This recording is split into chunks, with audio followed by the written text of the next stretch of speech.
Out Fantasy Football Show here. John Impemba with Andrew Cooper coming live here on a Wednesday. Coop, this week we start our team-by-team previews. We are kicking it off with the AFC East, breaking down the Bills, Jets, Patriots, and Dolphins. Got a lot of OTA news. Got potential DeAndre Hopkins news up in the air that we want to talk about today. A lot going on. We're going to touch on the NFL futures betting market as we have some of those lines out there, team win totals, you name it. We're covering it here over the next couple of weeks. My guy, how are we doing?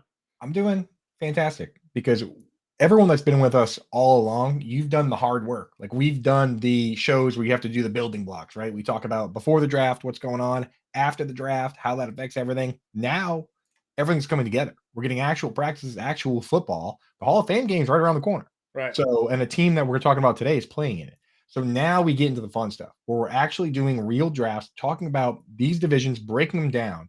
And then before you know it, it'll be July, August. Drafts will be firing on all cylinders, John. So this is the fun time, man. We put in the hard work, and here we are. Yeah, 100% here. Why don't we talk about us kicking it off? Everybody who's tuning in here today, again, if you're not yet a member of the Fantasy Alarm family, make sure you join that. You can look at the scroll down at the bottom. Go to fantasyalarm.com/all-pro. Promo code NFL50 will get you 50% off the first 6 months here. Also gets you access to our premium Discord where our guy Andrew Cooper's in there. Answer a ton of fantasy football questions. He's got the Coop Corner. He's got the Fantasy Football Best Ball channel in there. You can see the QR code on the screen. If you're not yet a member over on Underdog, you can sign up there using promo code Fantasy Alarm. You get a 100% deposit match. We got a whole bunch of best ball drafts going on with the family. And even better, you get a 7-day free trial when you sign up as well. So no better time than now to join the family. The NFL Draft Guide is coming out soon. So you get in now. You get the Draft Guide as well as part of this deal. So really just an awesome time to become part of the Fantasy Alarm family, Coop. That's a beautiful thing about that is you get the 7-day free trial. You can peek behind the curtain, get in the Discord quick, check it out. You can do one of the best ball drafts with us, be part of the family, see what it feels like. If you like it, hang around. If not, you know what? It's not for everybody, but we have a blast in there. You get to see all the tools that are behind the paywall. You get all the sports, honestly, with that one. It's not just football. You'll get the rest of the baseball season. You'll get, the rest of this, NBA, Stanley NHL, Cup Finals, NBA, PGA, PGA, all that PGA stuff. news yesterday. The U.S. Open's next week. The RBC Canadian Open is tomorrow. That playbook's already out. You'll get access to that. Obviously, Nat Sells and the NASCAR DFS content is out there. Busch with Kyle Busch with the win last week. So that's my boy too, Kyle Busch. And Nat Sells won 3 out of 4 of the last FSWA awards for the best NASCAR racing writer of the year. So we're kind of burying the lead on that. Like he is the best NASCAR. Yeah, he is the best. If you're into that at all, you have to be getting a whole lot to do here over at Fantasy Time. So sign up today. You get a nice $19.98 a month for the first 6 months. So no better time than join. And if you're tuning in today with Coop and I, you want to ask us some questions, feel free. Type them into the chat, send us them in Discord, get us over on Twitter. We'll be here to interact with all of you guys for the next hour. But Coop, with that said, let's kick it off here. And why don't we start with our New England Patriots here? Listen, are we homers? Maybe a little bit. But the Patriots coming off of a tough year, 8-9 last season. Their best free agent ad this year. We have Juju Smith-Schuster, maybe the best ad as a player, but is Bill O'Brien maybe the best addition to the Patriots this year? That is certainly to be discussed. Easily. Damian Harris was the top lost player. Again, moving on over to Buffalo, we'll touch on him. Best draft pick. Patriots didn't really go offense. They do have a late round wide receiver. Maybe we can touch on that. Had some pretty interesting potential there during his early college days, but they took Christian Gonzalez to help shore up that defense in a division where, you need some quarterback play with the way the offenses are here in the AFC East. We got the Vegas win total, unfortunately, set at just 7.5 wins here. Patriots worst odds to win the AFC East at plus 800, and their Super Bowl odds, Coop, plus $6,500. So let's kick it off here, Coop. Let's talk about some of the big news surrounding the New England Patriots here so far in OTAs. Yeah, and I'll also add Mac Jones, same Super Bowl. So the Super Bowl odds are plus 6,500. Mac Jones has the same odds to win the MVP. So if you are a true believer, I mean, you can make some scratch there. Just betting on both those. I mean, you might as well, if you're going to bet for them to win the Super Bowl, you might as well double down. Right. But yeah, I'm not going there. The thing about being a Patriots homer is that, like anyone else, we root for the team. But because of the way this team's operated for 20 years, it's easy to be unbiased in fantasy football, right? Like for the most part, they spread the ball around. That's the mantra. Yeah. The next man up situation. Obviously, Tom Brady and Gronk, and for a while, guys like Edelman and Wes Welker. Obviously, you're in on them, but it's Mhm. difficult to say, "Hey, I'm just going to draft Patriots because I love them," when there's not really those options. I will say, with a guy like Wes Welker, last time Bill O'Brien was with the team, 2007 to 2011. In 2011, he was calling the plays, and Wes Welker got absolutely peppered.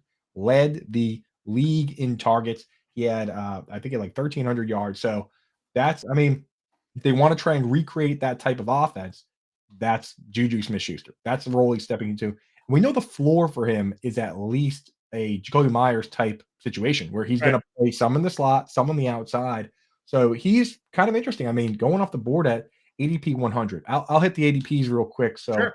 people get an idea. Ramondre Stevenson, and these are based on underdog best ball. It's kind of the best look we have right now at these. So Ramondre Stevenson going ADP 28, RB 10 overall. Juju going red rumble 100, wide receiver 50. Tyquan Thornton going 169, wide receiver 75. Mike Gesicki 193, tight end 24. Mac Jones 206, QB 30. So Yeah. he's basically free. Not being drafted. Yeah.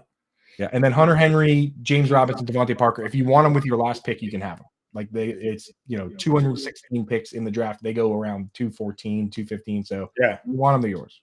Interesting spots on James Robinson. I don't want to spend a lot of time on him, but that next running back is going to be quite interesting. We've seen reports that Kevin Harris had been getting some early work behind Ramondre Stevenson. You've talked about Ty Montgomery looking really good at camp, and a lot of reports coming out that Montgomery maybe is coming through here as maybe reclaiming that third down back role here. And Robinson signed a 2-year deal. So, and he was coming out talking about how he was feeling great catching the football. He's maybe one of the best receivers out there, yada, yada, yada. So, that late round draft pick at running back behind New England could be an interesting spot.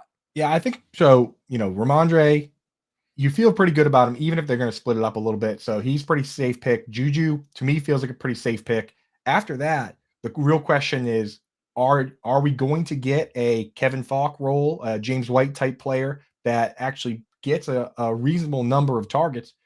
And who's it going to be? So, like you said, James Robinson could be in the mix. I kind of like taking a stabs on Ty Montgomery, to be honest. Last year, week 1, he played 20 snaps, got 4 targets, ended up getting hurt, missing the season. But I'm hearing some rumblings. Ivan Fears, who I actually used to play high school football with his son, he is retired now, but he came out and said I wouldn't be surprised at all if he was in that role. And we know that at times that can be a pretty lucrative Right. role for fantasy football. James White was an RB1. When James White was in the league, the span that he played, no running back had more receptions than he did during that span. So, and that overlaps with the period that Bill O'Brien was here. So Right. that's one question. The second question, John, this is one I want to ask you. Pretty much everybody believes that Juju is going to lead this team in targets. Last year, it was actually Ramondre Stevenson that was second. But if you were going to pick from some of these other options, Tyquan Thornton, Mike Gesicki, any of these other guys, who would you take a stab on? Devontae Parker in the mix? Yeah. Kendrick Bourne? Yeah, I mean, listen, I think if healthy, Devontae Parker, him and Mac Jones have shown a decent connection in the past. He and Juju shouldn't clash all that much when it comes to where they are on the field.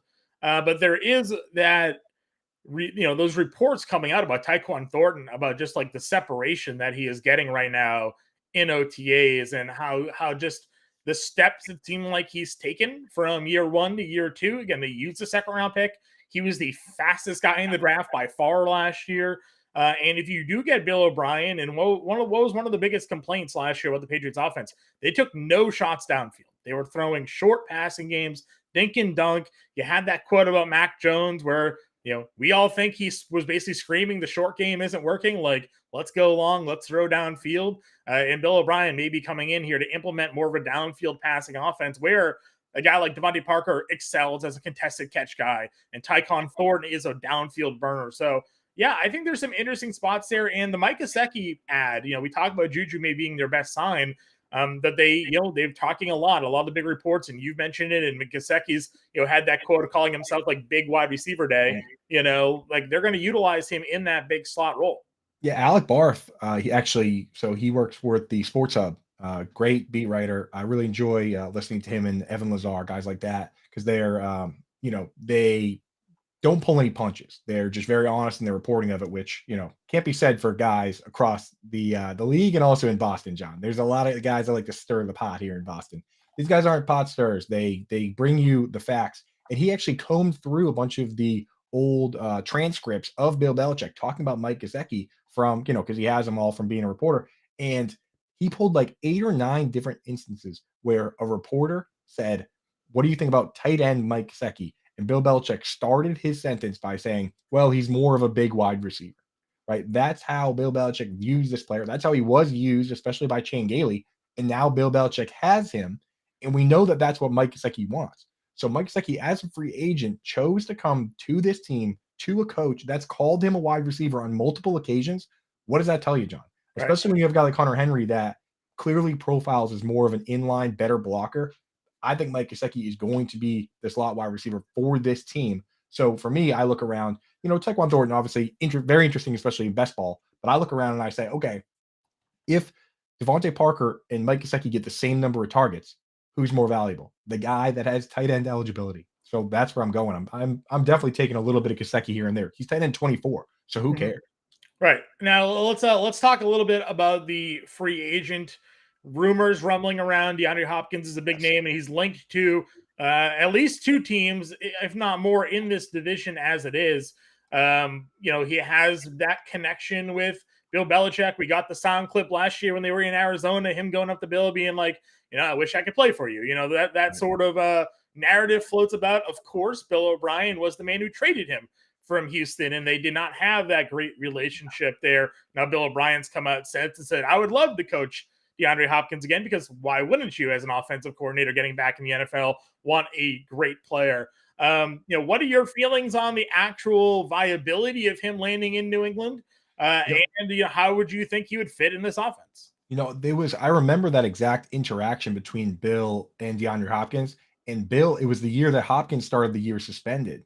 And Bill went to him and he said, good to see you back out here. You might still lead the league in receiving yards. And Hopkins did the thing he always does where he goes, yeah, I know. You know Right. what I mean? But there's clearly mutual respect between those two. But I think, the Bill O'Brien thing, that needs to be hammered out first. These guys are adults, they're veterans. I don't think that means it's not possible, but I think it would be more possible easily if that wasn't the case. And the other part is that DeAndre Hopkins kind of laid out in a interview what he wants, and he was like, "I want an elite defense," which Patriots solid defense. Then he listed the quarterbacks he's looking for, and he also wants to potentially win a Super Bowl.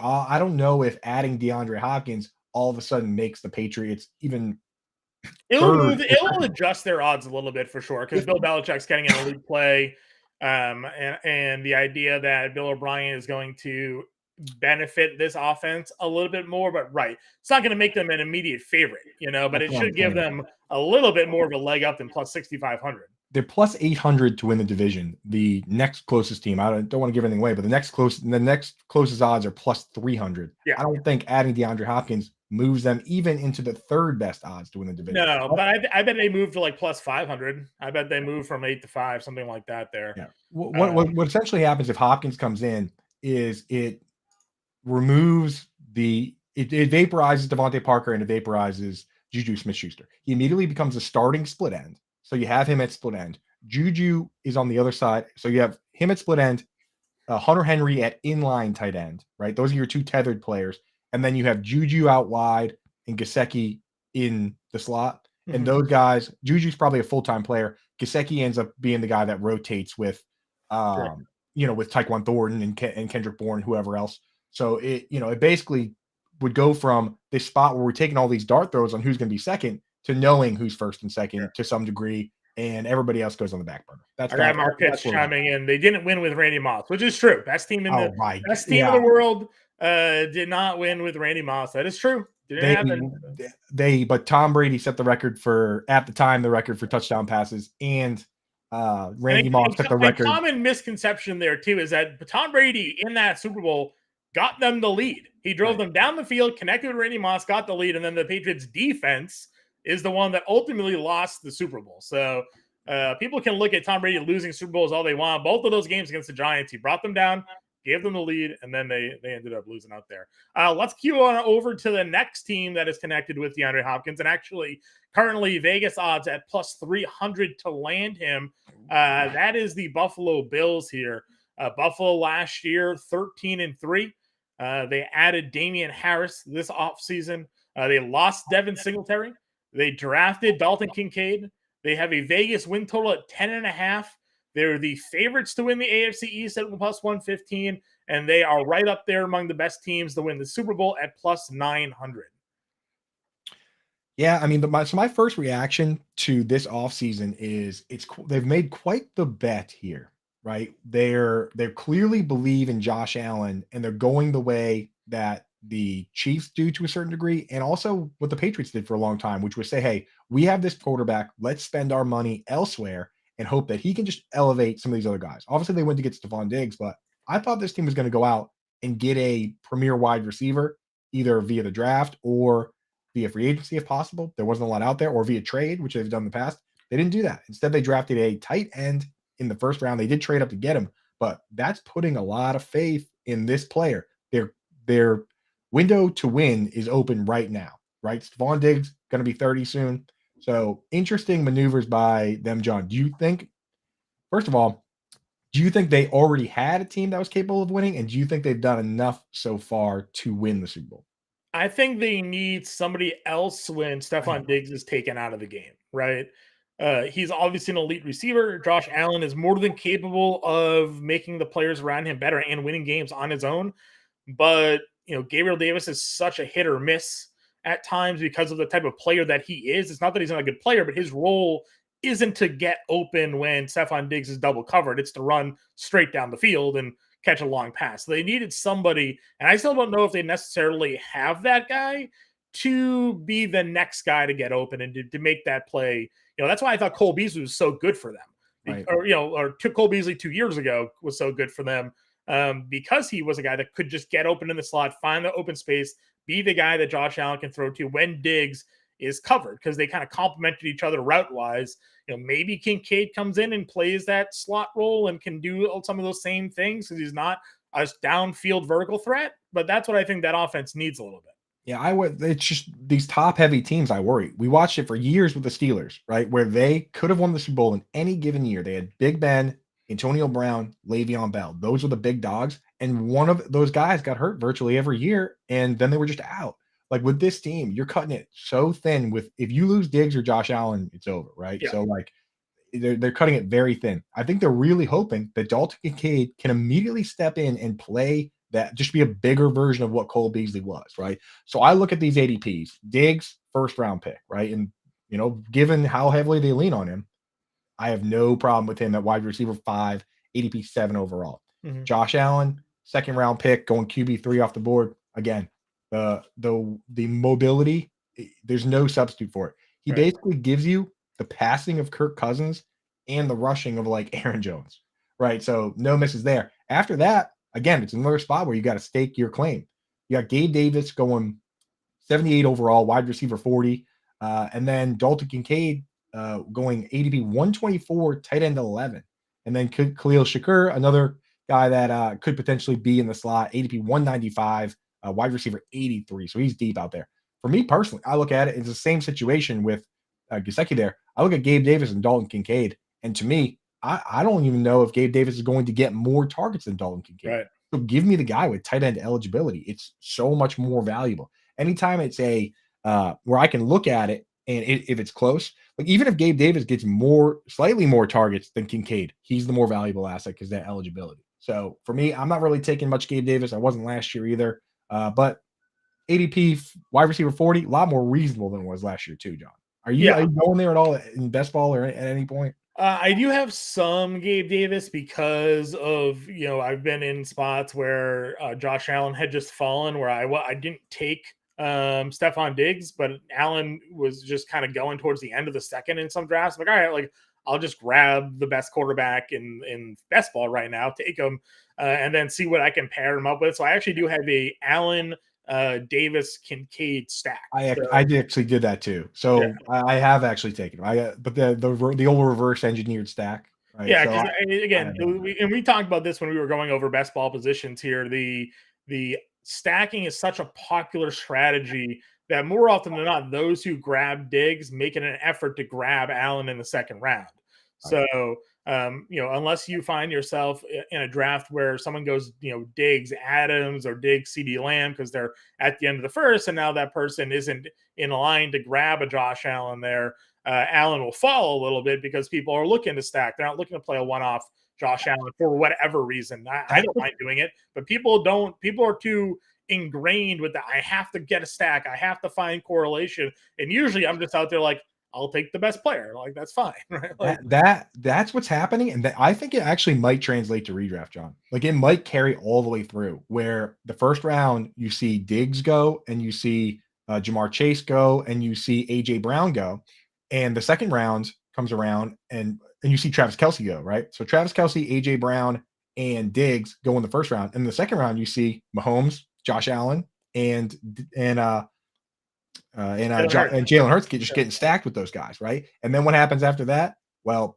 the guys that draft Jamar Chase and the guys that draft T. Higgins start looking around and saying, Joe "Hey, Burrow's there, yeah. quarterbacks are getting drafted. Why don't I do my stack too?" That's what's moving these guys all the way up. And it's happening in best ball. It could continue all the way into redraft season. So I don't know. I'm weary of following that path, especially in redraft where it's a different beast. You Yeah. can find guys quarterbacks on waivers, right? We've been so used to, really only having like that 1 second round quarterback, right? Like Mahomes would be up there. And then the next group would be kind of in round 4, right? So you can kind of set your skill position players. And then you'd find that, like, going back a couple of years, you'd have like Kyler Murray, Lamar Jackson, Dak Prescott, like that whole crew in round 4. But now that's not the case. The top end quarterbacks are being pushed into round 2 and 3. You have Justin Herbert and like Trevor Lawrence kind of sitting there in like 4 and 5. And then you can go back a few rounds and find some of those other guys there. But different quarterback strategy this year because, like you mentioned, stacking is just so prevalent now these days. And the other part of it is this team is one of the ones that's most guilty of it. And we can get into this topic now of what's pushing running backs down, Yeah. right? And this is what's pushing the wide receivers up and the quarterbacks up, not necessarily the tight ends, but running backs are being pushed down by the setup of this exact team, where you have a split backfield between one guy who's clearly an early down back in Damian Harris and a smaller pass down type back in James Cook, and you have a mobile quarterback that's soaking up a ton of the taking carries for himself, not dumping it down. It pushes all those running backs down. It's happening with the Eagles, clearly, where they have just a mess at running back. At the Bears, it's very difficult to pick Donta And Foreman. their running backs suck. 2, they Right. have a quarterback that's going to run for 1,500 yards. So Yeah, so when you take all these teams just out of the equation, it's pushing those running backs down, man. So it's Jalen pretty Hurts crazy. last year had 20 carries inside the 5, second most in football behind Jamal Williams. So Insane, yeah, and like so the fact that Miles Sanders was able to produce and that team was dead last in targeting the running back out of the backfield. In fact, you look at the 3 teams that were the bottom teams in running back total targets, it was the Eagles, the Bears, and the Ravens. What do those teams have in common? It's these mobile quarterbacks. So, yeah, in this situation, Don, are you finding yourself taking Damian Harris or James Cook at all? James Cook right now goes off the board right around pick 100, RB 30. Damian Harris goes 116, RB 39. So they're both being drafted in every league. And, if you're in a regular league, pick 120 is 10 rounds. So virtually every single league you're in, real life redraft leagues, these guys are going to be drafted as well. So I've been taking some James Cook, as my RB5, RB6 kind of when I'm going in that range here because I do think he's the more explosive player. And I think we saw some of that last year where, I was like someone that had Devin Singletary in a lot of leagues. And there was a period of time where he was losing early down work to James Cook because of the offense that the Bills run. Where do they run? They run a pass heavy offense. So they're not generally looking to line it up and hand it off. And that's where Damian Harris is, you call him an early down back. In a traditional offense, he certainly is. When they get in red zone, maybe you find him out there, for those goal line plunges. But like you mentioned, Josh Allen's generally taking those as well. James Cook, I think, depending on what his pass blocking could be, I mean, you're the one that kind of dives into the PFF pass blocking numbers there, but Devin Singletary, as you mentioned, was a really good pass blocker. He moved on to Houston. One of the reasons why you were curious about Dameon Pierce, and now you have the reports coming out that Dameon Pierce is improving on pass blocking and working on his catching. I saw your tweet that went out there, but that spot's now gone. If James Cook can fill in that role, there may be a spot where, sure, Damian Harris is the lead running back, but James Cook is playing more. Right. And James Cook, I mean, he carved up the Patriots last year. And even with Damian Harris as the goal line back, it's not just about Josh Allen taking himself and running himself. That RPO is an extension of the run game. And anytime when they run it, Josh Allen pulls it back and then he just flips it over to Dawson Knox or Gabriel Davis. That's another one that should go to the running back. It happens with the Chiefs too, where they run that shovel pass. And it's basically a run play. Well, those are opportunities that should go to the running back. Like if you look at the Lions, they all went to Jamal Williams. That's how he scored 17 touchdowns. If you put Jamal Williams on this team, he's not scoring all those touchdowns because they use that to their advantage. So Damian Harris guy, I'm probably staying away from. James Cook, I just think that, he's interesting enough, but there's so many guys in similar situations that I either like better or cheaper. Like I feel like I can't take James Cook over Jahmyr Gibbs, right? Playing with a non-mobile quarterback that's going to dump it down, and they're missing one of their wide receivers. Like it's tough for me to look at it and say that I'm going crazy for any of these guys. One guy, so I am drafting Diggs. I'm drafting Josh Allen. I'm drafting Dalton Kincaid, and personally, that's about it. Yeah, I'm with you there as well. I mean, again, if you want to go super deep in best ball, you take a shot on Shakir, right? Maybe Gabe Davis goes down, or Shakir kind of steps up, and they find a spot for him. But he's primarily a special teamer, returner for them. So really just going deep dive. But yeah, there's not much else here. I do want to get your thoughts just on some of their future betting lines here. Yeah. We didn't do this for New England, but we'll do it for now. Maybe we'll spin back around for the Patriots. But over under 10.5 wins for you. Yeah, so I like the over on that. To me, this is a team that I believe in the team's ability to beat, the Patriots, the Jets, the Dolphins, a lot of the teams on their schedule. When I talk about the Super Bowl, I just worry that they're a little too thin to make a deep playoff run, and that you got to win those games back to back to back and not have injuries, right? Like, so I can see this team throughout the season overcoming injuries and getting it done, but I don't mind betting the over under, but I'm not putting money on them to win the Super Bowl. That's where I'm at. What about Josh Allen at plus 800 for the MVP? Yeah, I mean, quarterbacks generally win the award. So I know they do. I mean, it's crazy. If you look at go on like DraftKings, for instance, and look at the MVP odds, there's basically only one position player that's not a quarterback that has odds under plus 10,000. And can you guess who that is, John? Not off the top of my head. It's Christian probably McCaffrey. Christian McCaffrey. Okay. McCaffrey, he's like plus 8,000. But even Mac Jones has better odds than Christian McCaffrey. That's how hard it is. And take the best wide receivers, they're all 10,000 or higher. Stephon Diggs, for instance, from this team, plus 10,000. Oh, sorry, he's plus 15,000. That's where Diggs sits, right? So it's like brutal there. I'm willing to bet on this team to win the division. You're still getting plus odds, which I find odd. I would, if I was setting this line, I'd set it like minus 130, John. Right. But I mean, hey, that's Aaron Rodgers, and the Dolphins are looking pretty good too. So that's what's driving that. But I mean, I feel like it's a nice little easy bet. $100, get $100. Yeah, listen, I agree with you 100%. Yeah. Swing it back to Patriots real quick, because again, we didn't talk about their over under. Would you go over 7.5? Yeah, 7.5. Man, I honestly felt that was kind of high. Like that line is 100% entirely respect to Bill Belichick, right? Because you look at these other teams in the division, they win a division game. They're all killers, man. So I don't know if they're going to win any of those. Yeah, and we got to go play overseas. We're playing the Chiefs on Monday night. There's a lot of games they could lose there. So I actually kind of like the under there, even as a Patriots fan. Like personally, I'm going to root against it. But hey, John, I hate to admit it, we made money betting on the Heat, right? Like you have to take the I told you what to do. I know. I know. Bet I the was Heat like money line. If they lose, great. The Celtics move on. If they win, at least he made some money off of it. So crying at the $100 bills. And what like I personally don't bet that often. I bet when I truly believe. Like I'm not somebody that's going to sit here and say, "Hey, there's baseball today, so we have to put in 5 bets." I'm right. going to give you ones I care about. Like I'm not going to bet on Mac Jones. I'm not going to bet on them to win the division. Obviously, not the Super Bowl, and I would consider the under. But there's not a lot of bets here that I love making. Yep, I agree with you. Let's go on here. Miami Dolphins talk about here next. They went 8-9-8 last year. Obviously, they were on pace to be potentially better. They had those quarterback injuries there to Tua. Best add, they really didn't add a bunch of impact No, players in free agency. So went David Long, who's their highest paid player and linebacker there. They lost Mike Gesicki. Best draft pick, third round, Devin A-Chain here. Vegas totals at 9.5, wins at -105. Their AFC East odds are second best at +300, and their Super Bowl odds here sitting at +$2,200. yeah, man, I like so this is another one where I like go through it. I don't like betting them to win the Super Bowl necessarily, but over 9.5, like I think all these AFC East teams, like in our mind, you feel like they can't all be good, but in the modern NFL and the way it's set up with all these playoff spots, they can all make the playoffs.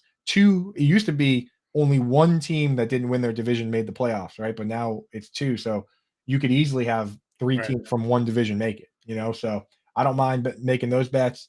Tua for MVP well, actually, should we talk fantasy first or talk betting first, John? What do you like? Let's talk fantasy first. That's been the reign we've gone through here. Yeah. Okay. So what I love about this team for fantasy football is first of all, no changes. That's a good thing, right? We want at the top of the drafts, we want certainty. We want Mhm. to know, right? We want Patrick Mahomes, Tyreek Hill, Travis Kelsey, the way it used to be, right? With this team, when they make no changes, that's a good thing because we know they're going to use a fullback, Alec Ingold. They used him just like Kyle Juszczyk, where Mike McDaniel came from. He played like 40% of the snaps. They know where he's going to play a ton. Every time you have that guy come on the field, you're not taking out Tyreek Hill. You're not taking out Jalen Waddle.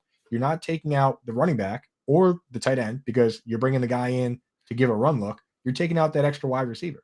That's why Cedric Wilson, these guys didn't really matter. And that's great. I don't care. The same with the 49ers. They've never really had a wide receiver three. It's because of the fullback. It's because of how they operate. I want all the targets to be highly consolidated among Waddle and Tyreek Hill. So I'll consider Tyreek Hill in the first, but I love waiting and taking Waddle in the second. Mhm. Right? I wrote the article on it. You can find it at fantasyalarm.com. Jalen Waddle. If you just Google fantasy alarm Jalen Waddle, it should come up. They took him from a slot wide receiver with a 7-yard A dot, moved him outside into the Debo Samuel, Brandon Ayuk role in this offense. Now he has a 12-yard average depth of target. He doesn't need to get 150 targets Right. to have huge upside. He actually got less targets last year than he did his rookie year, and he had over 200 more yards. Like this guy is explosive. He can make crazy plays as we've seen, and he didn't even have his quarterback for a good chunk of the year last year. Right. So yeah, like give me Waddle, give me Tyreek Hill, John Tua. Are you worried at all? Okay, so he's going. Those guys are going first and Yeah. second round as they Almost the should. same scenario as we had last year, though not as extreme. Tua last year was QB Crazy. 17 when Waddle and Tyreek Hill were going where they were in drafts, and we had a long discussion like something is wrong here. Right. Either Tyreek and Waddle are too high, or Tua is far too low in drafts, and it turned out to be that Tua was going way too late in drafts here. I'm not worried about the concussions. Honestly, if they're giving him the green light, they see he's cleared to go, then I'm going to trust that that's the case. What do we say, Coop? We're not doctors, right? If they're telling me a guy is healthy, then the guy is healthy to go out there and play, and I will play and make those decisions based off that information. That's what I'm saying. And I look around at like the ADPs for some of these other guys, and it's just it's bias and it's stigma. Because Tua was in the news so much, there's this stigma that he, is going to get hurt, even though, when you look at the research on it, you actually look into it, they suggest that you are more susceptible to concussions over the short term. Over the long term, there's not really a lot of data to prove that. I mean, I've got a couple sample sizes with Devontae Adams and Brandon Cooks who had 3 concussions earlier on and, you know, knock Right. on wood, hasn't really resurfaced, right? So I have no problem with that. I look around ADPs and some of these guys. Dallas Goedert's missed games every season for 4 years. George Kittle's missed games every season for 4 years. Mike Williams has missed games every season, 4 straight years. We go like Chris Godwin, 4 straight years. I'm not talking every season they're missing Right. games. And these guys are all going ahead of guys like, Tua. I even throw out like a Michael Thomas. It's like, when do we decide when we're going to play the doctor Right. fortune teller game, John? Like, I'm personally, if they come out and tell me this guy's healthy, then I'm in. And Cameron Wolf just said the other day, he said Mike McDaniel on Tua. This dude is everything you look for in a starting QB. Raved about his professionalism, said that he's as consistent as anyone, and he's even going out and doing judo and all this stuff to trying to figure out if he can fall better. You know what I mean? Tom Brady school of falling, I mean, yeah, he's probably doing some parkour, just jumping off buildings and tucking and rolling or whatever you got to do. I mean, the fact that he's even working to improve something that's kind of out of his control, I'm in, man. I'm Yeah. fully in. So yeah, give me if I get Tyreek Hill or Jalen Waddle, then I immediately, stick a pin in Tua and say I'm gonna draft him a round or more ahead of where he's being picked. And I'm taking him anyway. I don't even care if I get those other guys because pick 100, QB 12, pick 100. Yeah. He was better than QB 12 last year when he was playing. So, Yeah. John, I'm in. It's been hard for me to get to Tyreek Hill, even when I've been on the board to Yeah. draft him, because I do feel like we're taking him at his absolute ceiling. And Mhm. that's kind of where the struggle is for me now. If he does go out, he's gonna be it was the kind of the Cooper Cup argument a little bit, a couple of years ago where he's going one overall. Having to take Tyreek Hill at 4, it's like, is he gonna improve on what he did? Like, honestly, based off what he had last year, maybe slightly, because Tua missed some of those games. So, like, it feels very hard for them to be that efficient and for him to be that explosive again to be worthy of ADP 4. I can think he could finish as a top 5 wide receiver, but do you want to take a wide receiver there at that spot? So I haven't taken any Right. Tyreek Hill, but I do have Jalen Waddle Tua stacks for best ball. I can't get past. It's like you almost have to decide if you want Christian McCaffrey or Tyreek Hill, right? Mm-hmm. It's like for me to get Tyreek Hill, things have to go perfect in order the way that I have it. And same thing with Travis Kelce's in that question too. You got to decide if you want him or not. Yeah. Tyreek Hill to me is a guy that, and this, we talk very serious about fantasy football all the time. He's a guy that I like taking in my like $20 family league where I'm like Mm-hmm. watching the game with my sister and my brother-in-law, and it's like he's just a fun player to watch, right? Like if you're hanging out, and like if you're that kind of fantasy player where you're just drafting fun players, obviously it's more fun to have Tyreek Hill than it is Yeah, the guy had multiple Cooper Kupp, Travis 200-yard Kelce. receiving Yeah, games. yeah, Yeah, yeah. right. We're Like, talking mad draft. I mean, I think even on the logo, pull that back up. The logo, yeah. Oh, it's like we have that up there. He's throwing the peace sign at dudes, like he's doing backflips. Like mm-hmm. it's a lot of fun, But in terms of going out of my way to get him at his 80, I mean, it's just you have to really be all in to take him in the top half of the draft, and I'm just not personally doing I mean, he had 1,700 yards and 7 touchdowns last year, 120 catches. that. Like, He's awesome. yeah, he was. That's it, right? He was awesome. There's a far more probability that he falls back a little bit than there is that he builds upon what he did. Exactly. So, for me, again, I just feel like you're drafting him at his ceiling where he can still be a top 5, top 8 wide receiver.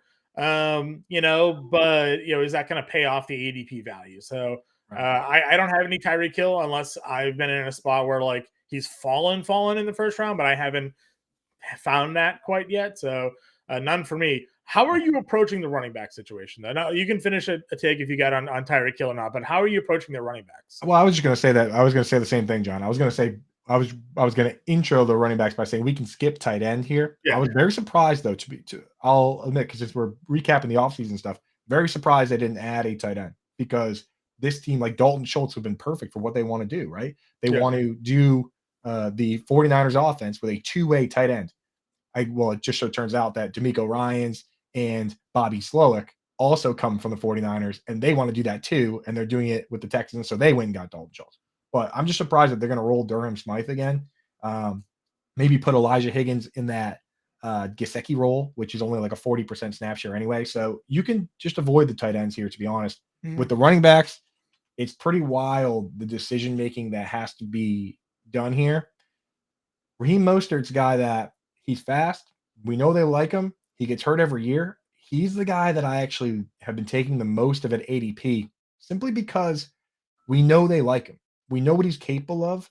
And there's an outside chance that, or not even outside chance, there's just a regular chance that the Dolphins brought in A-Chain to have a guy in case their guys get hurt like they did last year, but the intention is to use Mostert and use Jeff Wilson like they did. I Yeah. mean, we saw it with we've seen it before with, we talk about this guy being a third round pick in the NFL draft. Justice Hill was a third round pick. Keyshawn Vaughn was a third round pick. And we fell for it then too. We thought, oh yeah, they picked this guy because they're going to use him.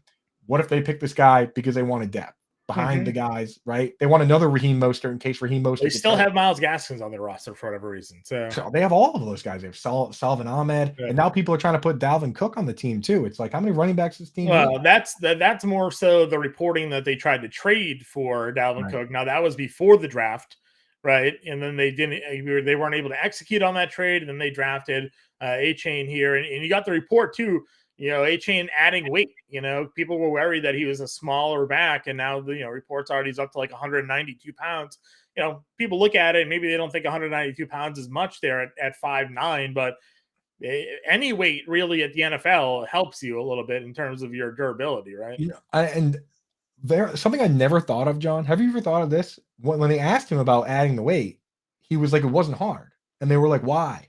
And he goes, because this guy flies. He was like the fastest running back in the draft. He was a track star.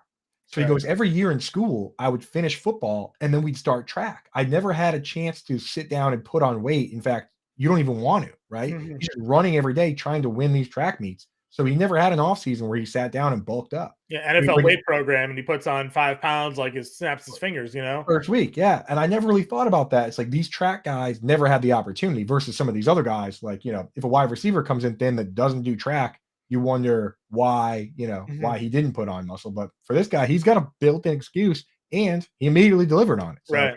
kind of love that. I love him in Dynasty. 4'3", 240. I know they don't play football in shorts and tank tops, but him and Tyreek Hill, good luck to any NFL team trying to keep track with those two guys. And Mostert, who just a year ago had not only the fastest, but the two fastest on field speeds. So I love A-Chain in Dynasty. Don't get me wrong, because Mostert's like 30 years old, and Jeff Wilson's like 27. So these guys are already past the age apex. Like I'm waiting more for training camp so we can just get clarity on how that rotation is gonna work out. And the best balls, we like to say, this is where you're playing your lottery tickets, right? You're just kind of picking one and hoping they hit at some point down the line in the season, even if they're not initially the starter. Maybe they find their way into just a week, right? All you got to have to do is hope this guy comes through for you once or twice during a best ball season, and he's fine. We have the benefit in redraft to not having to draft until the final week of the off season, and then we kind of know, okay, it's very clearly Raheem Mostert, and then it's this, and then it's that, or maybe they do make a move for Dalvin Cook, and we'll know where Leonard Fournette or Ezekiel Elliott land, and like puts more clarity, which is why we always say wait as long as you can for redraft leagues to draft your teams, and we'll know where to go. Yeah, and I'll tell you right now, as we wrap up or move on to betting here, just don't be surprised. And this is for best ball at his ADP. Don't be surprised if Jeff Wilson scores double-digit touchdowns this year, because we expect this team to be good, and he's clearly the best. Like right now, if there's a pass, 40-yard pass to Tyreek Hill, and he gets dragged down the end zone, and it's pass interference, and they got to send a guy down there to punch that in. Tua with his concussion issues, I don't think they're doing that. Right. Obviously, Mostert and A-Chain, this guy's got 25, 30 pounds on these guys, even with the added muscle. I mean, Jeff Wilson's just, 6 foot, 215, 220. Jeff Wilson scoring those touchdowns. So I don't be surprised if you're banking on these other two guys, that Jeff Wilson might be a little bit of a thorn in your side. And there's, a touchdown gets you in the lineup in best ball. So I don't think it's crazy taking him late either. No, I agree with you there 100%. All right, let's take a look when it comes to the betting odds here for this one. Looking at their win total at 9.5. Are we going over or under? That one's tough, man.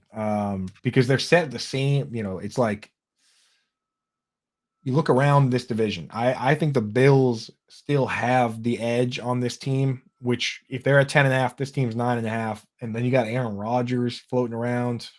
I don't know. That's one I'm just staying away. I don't like betting the over or the under there. So I don't know if you lean one way or another, but to me, I don't feel a need to take action on either side on that one. I think it's a good line. It is a good line. I would lean probably the over, just kind of based on what they did last year while missing pieces there. With missing weeks without without Tua. So I would lean the over. I think this is a really good team. They have a good defense. They have a coach that, at least for now, seems to get it, which is sometimes just half the battle in the NFL, as we saw what happened with Denver last year. If you have a coach that is completely out of the program, then you're going to be putting yourself in some tough situations. So Miami with McDaniel, I like that a lot, and I do. I mean, this offense is just going to put up points, and I don't know if there are many teams on their schedule.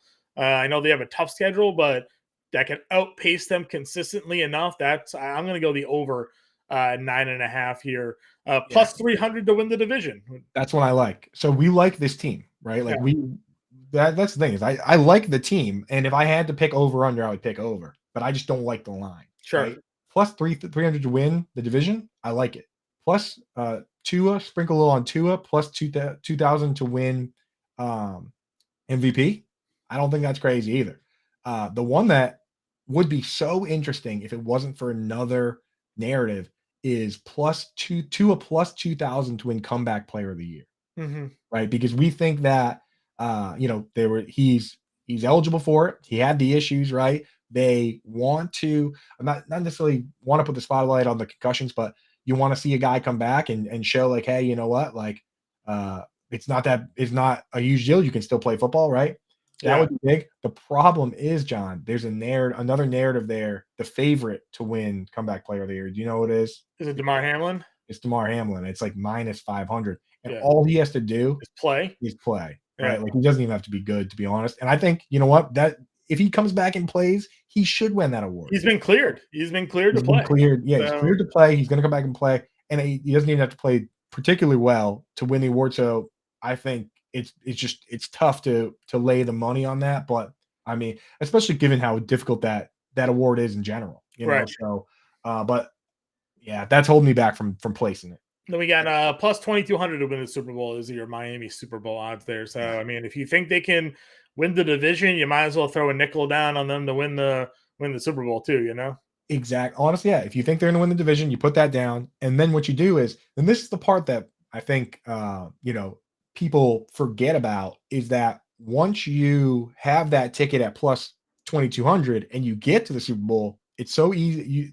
You can start hedging, right? Like you can start betting a little Yeah, bit on the sometimes they other give you a team. cash out option too on You can those cash things. outs, Yeah. yeah. So you're not that bet. You shouldn't look at it as they either win the Super Bowl or I lose because you could make $1,000 just because they make it to the AFC Championship game. Like if they're going up against the Chiefs, you can just say I'm going to take $1,000 here. You know, Yeah. so yeah, it's so there's other ways to play it than just say hey all or nothing. Let's So move on here to the final team here, maybe the biggest mover this offseason in this division. The New York Jets finished last year at 7-10, but they went ahead and traded for Aaron Rodgers. Let go of Mike White. He now finds himself there in Miami as the backup quarterback. They drafted a defensive end there, Will McDonald, to bolster their defense. Vegas also has them with a 9.5 win total at minus 130. Their odds to win the AFC East are better than the Miami Dolphins at plus 280, and their odds to win the Super Bowl are plus 1,800. Aaron Rodgers comes to New York, and many people are thinking the Jets are going to be flying high this year, Coop. that's the Aaron Rodgers treatment right there. I mean, look at that. Like, can you just picture what the odds would be for this team without him there? I mean, they were kind of baked Wow. in before he even moved there, right? But Yeah. it's like they just jump ahead of the Dolphins. The Dolphins have been spending years. They tanked to get Tua. They let all these guys leave. They traded for Tyreek Hill. They did all this work. Turns out all you needed to do was to increase your odds, but just get Aaron Rodgers, right? Just bring him in. There you go. And So trade for a 40-year-old quarterback. That was the secret. and let him bring all his friends. So yeah, kind of interesting there. Yeah, they traded away Elijah Moore to make room for Alan Lazard and these guys. I'll tell you what, if it works, it's spectacular, right? Worked for the Buccaneers. They brought in Brady, one. Worked for the Rams. They brought in Stafford, one. If it doesn't work, then you get kind of crushed a bit. Like, I mean, Mhm. Broncos fans are feeling it right now. Yeah. And they brought in a 33-year-old quarterback, not a 39-year-old quarterback, right? Like Russell Wilson's 34 now, but like they're getting crushed. So and it hurts. And if your team isn't good and Elijah Moore is good, now you're like, wait a second, we traded our second round pick away to make room for Alan Lazard. Mhm. And this, it's just it can Just it to can make be Aaron Rodgers happy, you know? it can bring great pain, I'll tell you. But that said, Aaron Rodgers phenomenal player, back-to-back MVP, multiple. Is he three-time MVP? And he's been back-to-back before. Is Yeah. that what? Yeah. So I mean, it, it's hard to go away from the options here. Uh, the question when it comes to fantasy football, there's a number of questions here. I mean, it really is up in the air. The first one, of course, you run into is Garrett Wilson. Is he a first round pick or is he a second round pick? Because he's creeping into that first round. I've seen him go 10, 11, 12. Uh, Oftentimes he goes at the very beginning of the second. But you got to start asking yourself, do you have my dog Lufa seems to like him I was gonna at say the Luca second. in on Makes it Garrett worse. Wilson this year. Yeah. Yeah, I mean, are you taking Wilson? Like, if you're picking at 10, that's the hot spot because it's like, are you taking him there, or are you waiting and just if he's there on the way back, you take him, but otherwise you don't. Because So that's you gotta make I that call. I have one share of Garrett Wilson so far in best ball. If I've been in sort of that end of first round spot, and Austin Eckler's been taken already, because generally that's where I go with that pick is Eckler. It's CD Lamb for me. That's the guy that I like at that end of the first round swing play. But Garrett Wilson's a super intriguing cat because I mean, look at the rookie year that he just had: 83 catches, 1,100 yards, and 4 touchdowns with Zach Wilson and Mike White as his quarterbacks. I mean, even if I think Aaron Rodgers is on the decline, he is miles better than those two guys throwing the football. So you could see Garrett Wilson just purely by better quarterback play in year 2 be a 1,400, 1,500 yard receiver. So I do like Garrett Wilson here. I'm just a little bit more bullish on CD Lamb because he's coming off of a 1,300 yard season, Mhm. missing Dak Prescott for a lot of that year as well. And I know he's an established top end receiver, but I'm good with either of those two guys if they're down there. And Wilson, probably, like you said, he's starting to move up boards a little bit. Once we start getting more of those like camp highlights of Aaron Rodgers throwing into buckets, and people are like, Yeah. oh, right, Garrett Wilson's here, you'll probably start to see him move up a little bit more as well. Yeah, I saw one highlight of him making a great throw, slow-mo, the whole deal, and I was like, "Oh, is that Garrett Wilson?" And then when I looked closely, it was actually Malik Taylor, another guy he brought over from the Packers. So that's what scares me a little. I will say this for Dynasty, gotta love it. I mean, you pull up the guys that had that target share and over 1,000 yards as a rookie, not a whole lot of misses on that list, and it's literally like Jerry Rice and Randy Moss and Justin Jefferson. So Yeah. like, pretty good list to be on. Let me just ask you real quick before we move on to another player. We like Eckler. We both do. We like CeeDee Lamb. I personally like Jonathan Taylor over him as well. Are you Yeah. taking Taylor there, or are you taking Garrett Wilson? Yeah, when I've been end of first round, I've actually gone the heavy RB, assuming that CD Lamb's been off the board. If Eckler's there, I have a lot of teams that are Eckler, Taylor, Eckler, Barkley, Yeah. which is either going to be great for me this year or it's not going to work out. But yeah, I mean, look, I don't know if there's a bigger Austin Eckler guy than me, that's self-proclaimed at least. I took Yeah, Eckler first overall last year won you a lot of in money some last year drafts. too. Yeah, So won you a lot of leagues. yeah, Garrett Wilson. So I'm taking Garrett Wilson over Amon-Ra St. Brown. I guess then the real is question it that's Waddle or left. Wilson? Is that the question then for you? What you say? Waddle or Wilson, probably the No, next no, no. move there. I still take Wilson, even though as a Waddle guy, I have Waddle ahead of Amon-Ra St. Brown, but Mhm. yeah, I just the there is something to be said about a guy with unlimited ceiling as the number one target Sure. now. Like Tyreek Hill probably still is the number one target. Yeah. But it's actually Garrett Wilson or Devontae Adams. That's the other one I wanted to ask you about. I mean, definitely Wilson now because we don't even know what's going on with the quarterback. It might not even be Garoppolo anymore, and I wasn't in love with Garoppolo as the QB there either. That's what I'm saying, man. Yeah. So I'm with you there. Let's go through some of these other guys. So Sure. the next guy off the board, another one kind of up in the air, Brees Hall going off ADP 30 I have a at lot of Brees Hall too. RB 11. Yeah, I'm and not. Again, we're talking from a best ball standpoint at this point, so it's kind of like it's a different strategy to think about because, like, even if Brees Hall gets off to a slow start, the expectations are that he's going to be very ready to go 3 weeks into the year. They're going to work him in, and then he's this 3 down back in an offense that's expected to score a lot of points. So I like Brees Hall a lot in drafts. Reports are that he's good. He's already out there running around. So I like Brees Hall a lot. yeah. After that, you got Alan Lazard going off one pick 109, wide receiver 51. And then you can, at the very end of your drafts in best ball at least, and honestly, most drafts aren't 18 rounds. So you look at Tyler Conklin, ADP 189. That's around like 16, 17. Like Mhm. a lot of drafts don't even go that far. So then you can take stabs on Conklin, Miko Hardman. Are you picking, Corey Davis, the rookie, Izzy? Are you taking any of those guys? I'm personally, it's Garrett Wilson, Brees Hall, maybe Rodgers. And if in some world end up with Rodgers, maybe I also grab Lazard and just go for that like touchdown stack. But are you Yeah, are you taking anybody else? I Conklin, any of these guys? I have some one-off shares of Lazard just for the red zone targets for him I in thought you were Green gonna say Bay. Conklin, dude, and I was No, gonna no, I no, would no. have to I would have to cut my camera.